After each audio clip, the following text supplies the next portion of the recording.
Hello दोस्तों, स्वागत है आपका आपके अपने ई लर्निंग यूट्यूब चैनल सरकारी स्कूल्स में।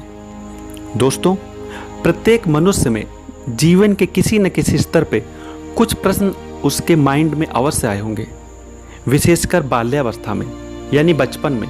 जैसे दोस्तों, मैं अपने बचपन की बात करूं तो मैं जब भी सोचता था कि मैं कौन हूं, या मेरे आसपास ये जो प्रत्येक वस्तु है, प्राणी, नदी, पहाड़, जंगल, इन्हें किसने बनाया, मेरे मन में ये सारे प्रश्न बार बार आते थे।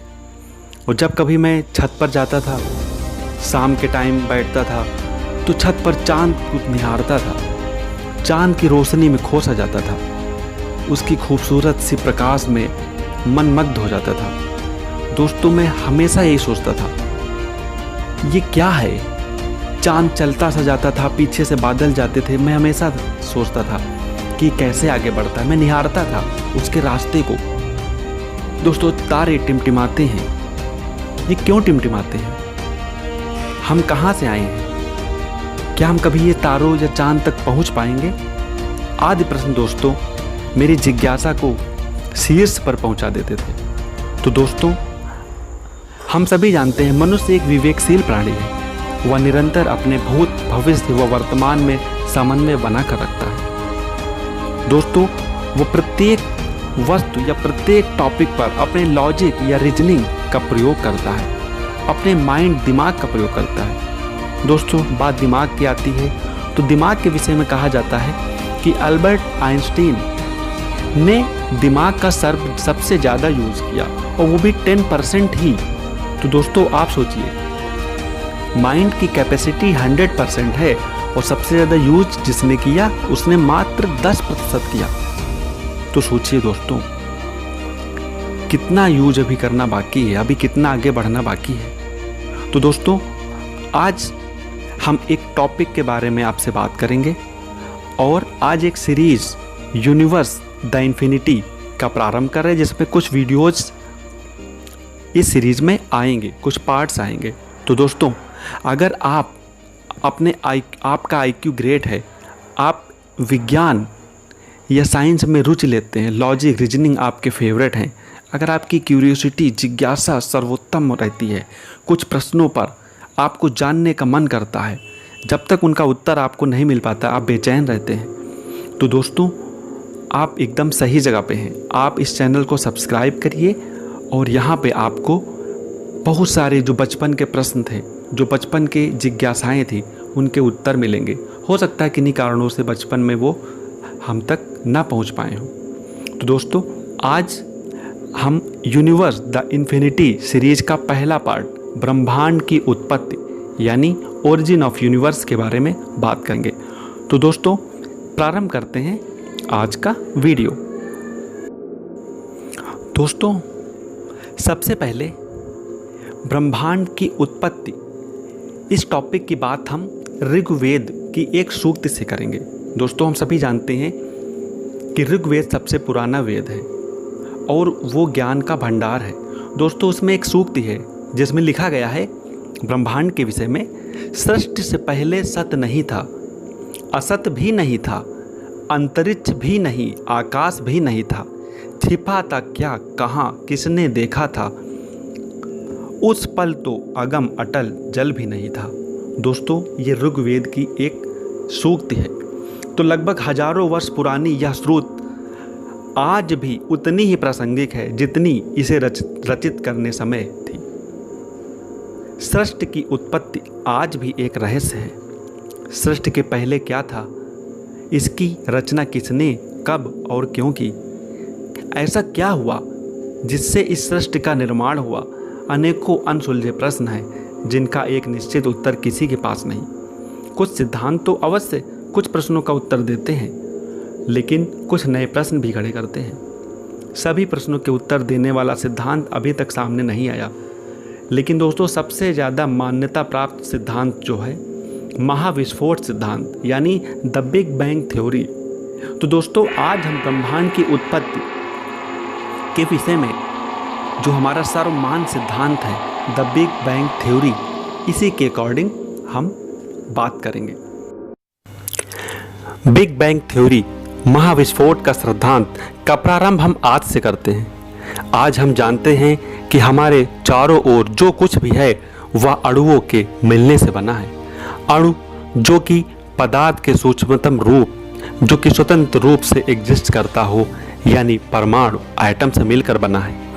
हमारे चारों तरफ अनेक पार्टिकल्स, सूक्ष्मतम मूलभूत कण, इलेक्ट्रॉन, प्रोटॉन, न्यूट्रॉन, पॉजिट्रॉन व कई किरणें अल्फा, बीटा, गामा आदि एग्जिस्ट करती हैं। लेकिन प्रश्न ये है कि इनका प्रारंभ कहाँ से हुआ? इनके बनने से लेकर हमारे यानी मनुष्य के बनने तक का क्या क्रम है, क्या समय है, क्या हम कभी जान पाएंगे? जानने के लिए हमें समय के गर्त में उतरना होगा और हमें उस स्तर तक जाना पड़ेगा जब समय की भी उत्पत्ति नहीं हुई थी। लेकिन क्या हम ऐसा कर सकते हैं?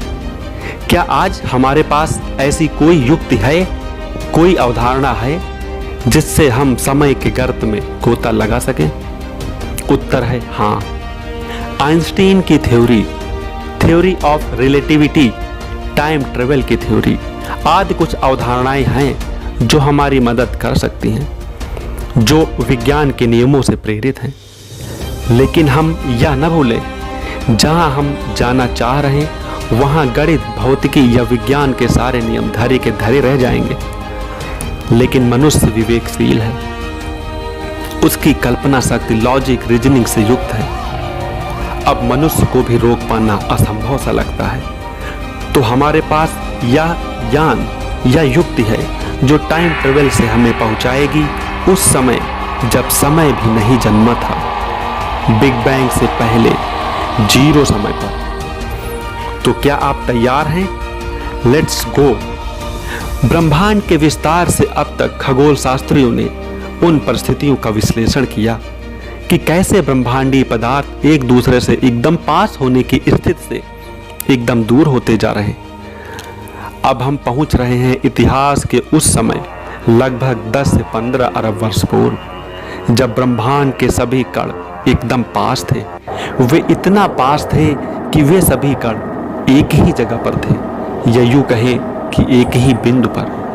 सारा ब्रह्मांड एक बिंदु की शक्ल में था। यह बिंदु अत्यधिक घनत्व, इन्फिनाइट डेंसिटी का अत्यंत छोटा बिंदु था। ब्रह्मांड का यह बिंदु रूप अत्यधिक घनत्व के कारण अत्यधिक गर्म रहा होगा। इस स्थिति में भौतिकी, गणित या विज्ञान का कोई भी नियम काम नहीं करता। यह वह स्थिति है जब मनुष्य किसी भी प्रकार अनुमान या विश्लेषण करने में असमर्थ है। काल या समय भी इस स्थिति में रुक जाता है। दूसरे शब्दों में, काल व समय के कोई मायने नहीं रहते। तभी इसी समय एक अज्ञात कारण से एक महाविस्फोट हुआ और समय का जन्म हुआ और अचानक बिंदु रूपी ब्रह्मांड का विस्तार प्रारंभ हुआ।